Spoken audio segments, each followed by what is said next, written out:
Imaginons un instant qu'on essaye d'évaluer si un coureur olympique a véritablement amélioré sa vitesse de pointe, mais sur un siècle entier. D'accord, c'est un sacré défi temporel. Ouais. Et pour mesurer sa performance en 1940, la seule chose qu'on a sous la main, c'est une vieille photo floue. Tu vois, une photo en noir et blanc prise à 1 kilomètre de distance par un amateur. Ah oui, avec un appareil d'époque qui mettait 3 secondes à se déclencher, quoi. C'est ça. Et à l'inverse, pour mesurer sa performance aujourd'hui, on utilise un essaim de drone ultra haute définition en 4K. Des trucs qui suivent le moindre mouvement de ses muscles à la milliseconde près.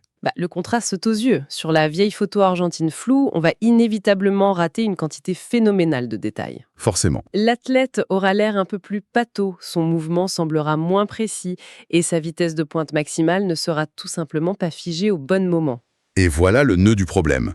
La question fondamentale qui se pose, c'est est-ce que le coureur est devenu objectivement plus rapide au fil des décennies, ou est-ce que notre technologie de captation est juste devenue infiniment meilleure? Meilleur pour figer l'instant exact où il atteint sa vitesse maximale, oui. Exactement.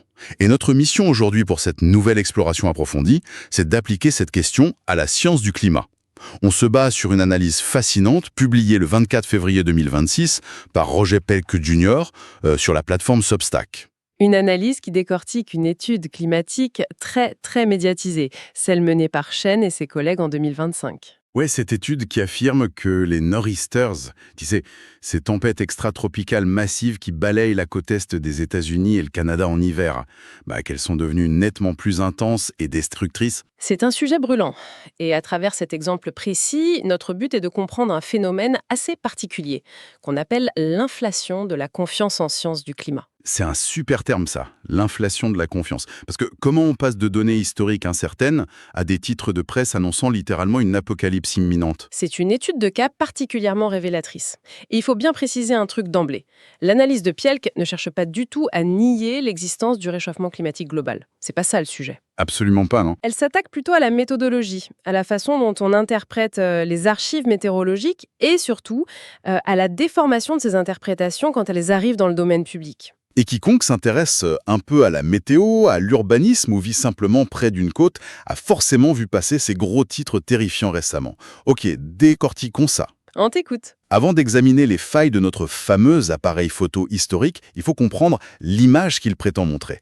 L'étude initiale de Chen, elle a passé au crible 900 de ces tempêtes entre 1940 et 2024. 900, c'est un bel échantillon, ouais. Ouais, et leur grande conclusion, c'est que les vents de pointe du top 1% des tempêtes les plus violentes, ce qui représente, attention, environ 9 tempêtes sur une période de 85 ans, ces vents ont augmenté de 6%. D'accord. Concrètement, on serait passé d'environ 21 mètres par seconde au début des relevés à 33 mètres par seconde à la fin de la période.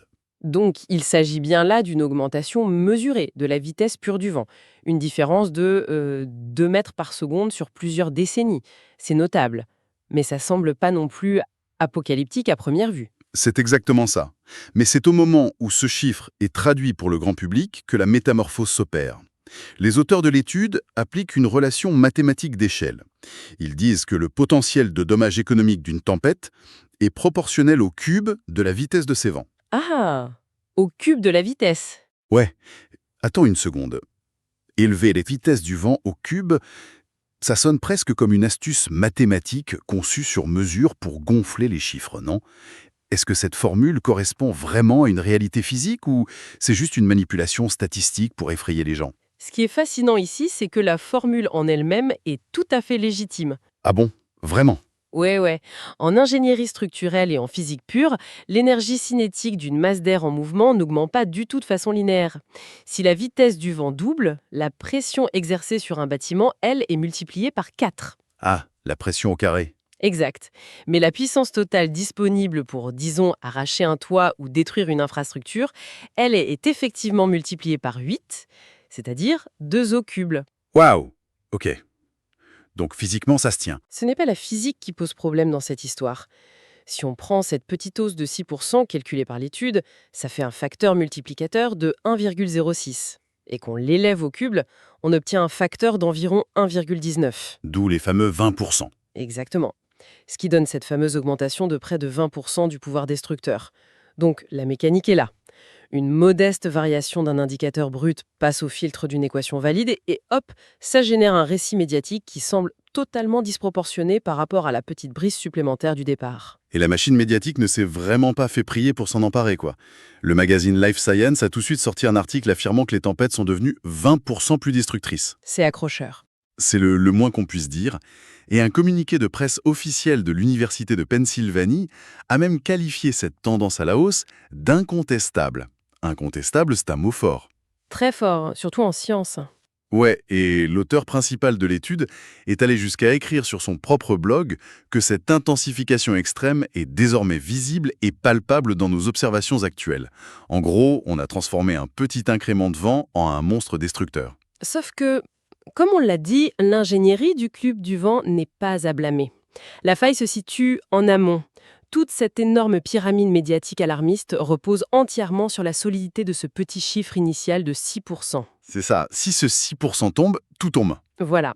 Si cette augmentation de 6% s'avère être une illusion générée par nos instruments de mesure, alors les 20% de destruction supplémentaire annoncés, c'est juste un mirage mathématique. Ce qui nous ramène directement à notre coureur olympique de tout à l'heure et à notre vieille photo floue des années 1940. C'est là que ça coince. Bah oui, parce que pour affirmer que les vents ont augmenté de 6% depuis 1940, il faut savoir avec certitude comment soufflait le vent en 1940. Et c'est là que l'analyse de Pielck frappe un grand coup. Absolument. L'étude originale s'appuie sur une base de données monumentale qu'on appelle ERA5. C'est ce qu'on nomme une réanalyse. J'ai lu la définition de ce terme, mais franchement, la mécanique interne reste hyper nébuleuse. Comment une réanalyse fonctionne-t-elle concrètement pour recréer la météo d'il y a 80 ans ? Une réanalyse, c'est essentiellement une tentative de reconstitution historique. Il faut imaginer un immense puzzle représentant la carte météorologique mondiale, disons, d'un mardi après-midi de novembre 1940. Ok, j'ai l'image en tête. À cette époque-là, on ne dispose que d'une poignée de pièces réelles pour ce puzzle. On a le journal de bord d'un navire marchand perdu au milieu de l'Atlantique, les relevés d'un ballon sonde au-dessus de New York et les mesures de quelques stations terrestres côtières. Mais le reste ? Le reste du puzzle est totalement vide. Donc, les scientifiques prennent ces quelques pièces éparses et demandent à des superordinateurs, qui sont équipés des modèles météorologiques sophistiqués d'aujourd'hui, de deviner les pièces manquantes. De deviner, en appliquant les lois de la physique atmosphérique, j'imagine. Exactement. Le modèle extrapole ce qui devait se passer entre les points de mesure connus. Donc en gros, la machine remplit les trous. C'est exactement ça. Mais l'écart entre le nombre de trous en 1940 et aujourd'hui est complètement vertigineux. En lisant les sources, les chiffres donnent vraiment le tournis. En 1940, à l'échelle de la planète entière, on comptait environ 17 000 observations par jour, et principalement sur la terre ferme. Seulement 17 000 pour toute la Terre ? Ouais, au-dessus de l'océan Atlantique, là où ces fameuses tempêtes hivernales naissent, pompent toute leur énergie et atteignent leur paroxysme absolu, c'était le grand vide. On naviguait carrément à l'aveugle, toi. La comparaison avec l'époque moderne est juste écrasante. Si l'on relie cela à la situation dans son ensemble aujourd'hui, grâce aux constellations de satellites qui scannent la Terre en permanence, on n'en est plus à 17 000 observations. On est à combien ? On est à plus de 25 millions d'observations quotidiennes. 25 millions ? Ah ouais, la différence est dingue. On a des profils thermiques et anémométriques de chaque centimètre carré de l'atmosphère, y compris au cœur des tempêtes océaniques les plus reculées. On ne rate plus rien. Du coup, il y a une déduction logique qui s'impose là. Si on demande à un ordinateur de deviner la météo d'un océan presque vide d'observations réelles en 1940, comment il procède avec ces fameux vents extrêmes très localisés? Il peut pas juste inventer un pic de vent parfait au kilomètre près sans risquer de créer des erreurs chaotiques? Si. Ta déduction est très bonne. La réponse réside dans une technique mathématique qu'on appelle le lissage. Le lissage, ok? Quand un modèle manque de données brutes locales, il lisse la carte pour rester physiquement cohérent sur de vastes zones. Il prend une moyenne régionale. Or, lisser une tempête, ça revient littéralement à en raboter le sommet. Ouch. Ouais. Le vent extrême ultra localisé, celui qui ne dure que quelques heures tout au centre du système dépressionnaire, il disparaît dans la moyenne. Le modèle RA5 abaisse artificiellement les pics historiques tout simplement parce qu'il n'a pas les yeux pour les voir. Mais c'est une révélation majeure, ça. En 1940, on rabote les pics parce qu'on manque d'yeux, et aujourd'hui, avec nos 25 millions de données satellitaires, on ne rabote plus rien du tout. C'est ça, on capte le pic dans toute sa violence réelle. Donc le résultat final, c'est qu'on compare une montagne artificiellement aplatie à une montagne mesurée aujourd'hui avec une précision chirurgicale, et on en conclut que la montagne a grandi de 6%. C'est fou. Et des études de validation indépendantes sur ce fameux modèle RA5 viennent confirmer ce mécanisme. Il est largement documenté qu'RA5 souffre d'un biais négatif systématique pour la mesure des vents violents. Surtout sur les océans, j'imagine. Particulièrement dans les zones océaniques complexes comme le Gulf Stream, oui. On parle d'une sous-estimation d'environ 10% pour les 5% de tempêtes les plus extrêmes dans le passé. Attends. Le signal que l'étude de Chen prétend avoir découvert, c'est une hausse de 6%. Mais l'outil qu'ils utilisent comporte une marge d'erreur, un biais négatif connu, de 10% sur les données anciennes. C'est exactement le problème. Mais le signal supposé est littéralement englouti par la marge d'erreur de l'outil. L'outil fabrique lui-même une tendance à la hausse purement artificielle. C'est là qu'on touche au cœur du défi de la climatologie historique. Distinguer un changement climatique réel d'un artefact de mesure, c'est-à-dire une erreur induite par l'amélioration de nos instruments, ça exige une rigueur implacable. Et j'imagine que les auteurs de l'étude n'ont pas corrigé ça. Selon l'analyse de Pielk, les auteurs omettent de mentionner ou de corriger ce biais inhérent à ERA5 dans leurs conclusions. C'est fou. Mais il est d'ailleurs indispensable de faire une petite pause ici pour clarifier une chose pour ceux qui nous écoutent. L'analyse qu'on parcourt ne remet absolument pas en cause la réalité du réchauffement climatique global. Non, bien sûr que non.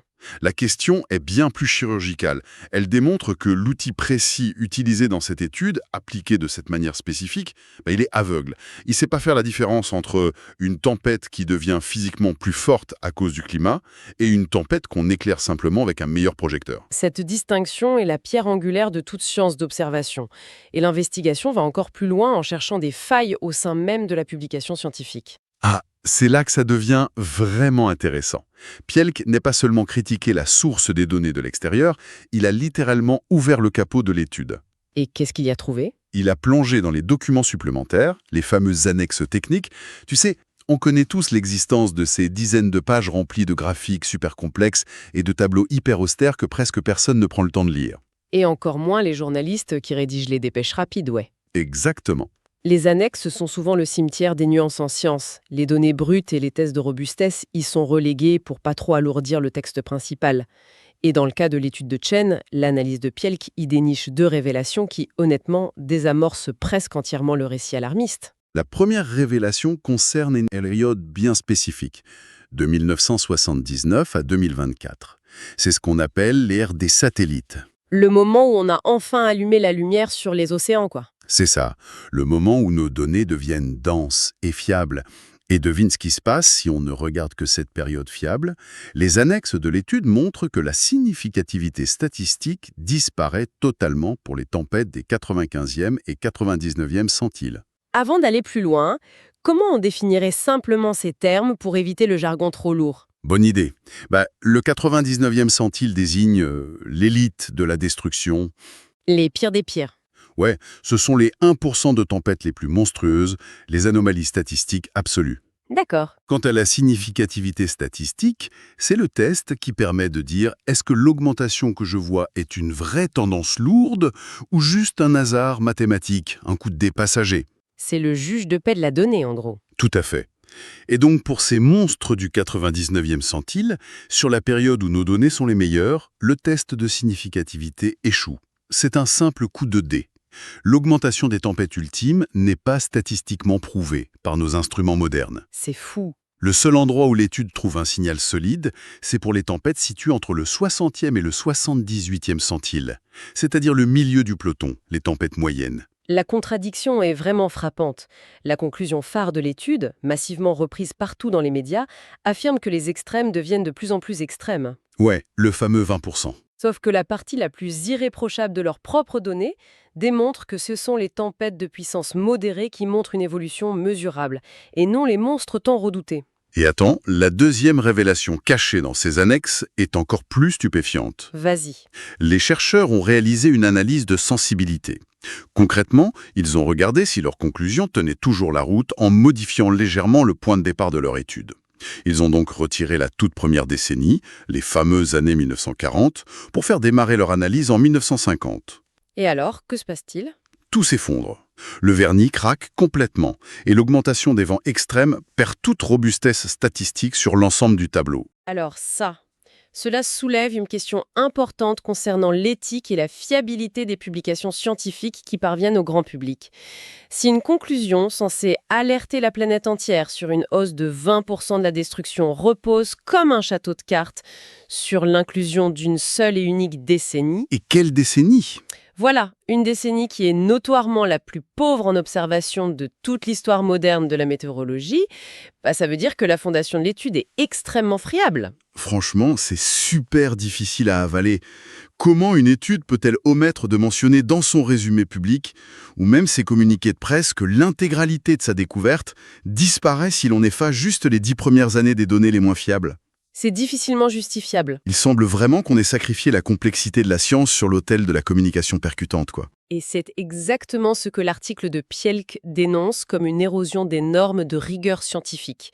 Tester la sensibilité de son modèle en retirant une décennie, c'est une excellente pratique scientifique. C'est très bien de l'avoir fait. Oui, le test en lui-même est rigoureux. Mais reléguer le résultat négatif de ce test tout au fond des annexes et publier un texte principal qui l'ignore pour proposer un récit simpliste et effrayant, c'est profondément problématique. La nuance est souvent la première victime du système médiatique moderne. C'est clair. Alors, qu'est-ce que tout cela signifie concrètement? Si cette étude spécifique est bâtie sur des sables mouvants méthodologiques, vers qui on peut se tourner pour obtenir l'heure juste sur ces tempêtes extratropicales? Pielk propose de lever les yeux et de consulter le juge de paix en la matière, le GIEC. Le groupe d'experts intergouvernemental sur l'évolution du climat. Exactement. Leur rapport synthétise la recherche mondiale de la façon la plus exhaustive possible. Et alors, que conclut le GIEC actuel sur la vitesse des vents de ces tempêtes bien précises? Le contraste avec les déclarations enflammées de l'Université de Pennsylvanie est juste saisissant. Dans le chapitre 11 du 6e rapport d'évaluation du GIEC, l'organisation indique clairement qu'il y a un, je cite, « faible niveau de confiance concernant les changements historiques de la vitesse maximale des vents des cyclones extratropicaux ». Faible niveau de confiance, on est vraiment aux antipodes du terme incontestable brandi dans les communiqués de presse. Totalement. Le GIEC emploie également une notion fondamentale en climatologie qu'il faut comprendre, le moment d'émergence. Le moment d'émergence, c'est quoi exactement? C'est l'instant théorique où un changement directement imputable aux activités humaines, comme les émissions de gaz à effet de serre, devient suffisamment puissant pour s'extraire du brouillard des variations naturelles du climat. D'accord, le moment où le signal dépasse le bruit de fond. Voilà. Et pour ces tempêtes spécifiques, le GIEC indique que le signal anthropique n'a pas encore émergé du bruit de fond naturel.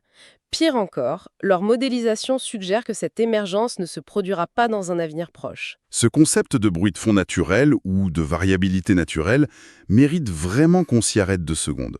Parce qu'il explique pourquoi une période de 46 ans de données satellitaires, un truc qui semble énorme à l'échelle d'une vie humaine, c'est en réalité minuscule. C'est un clin d'œil à l'échelle des temps géologiques, ouais. L'analyse évoque des phénomènes aux noms super complexes.